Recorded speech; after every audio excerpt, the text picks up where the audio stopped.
ఒకటి రెండు మూడు నాలుగుకు అర్థమేమిటో చెప్పనా?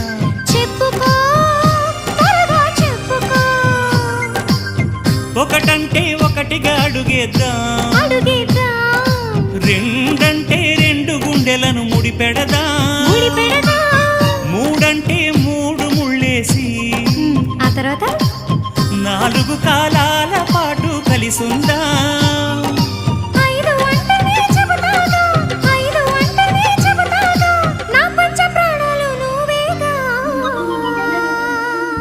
అమ్మావు ఇల్లు ఈగ చదివానాడు,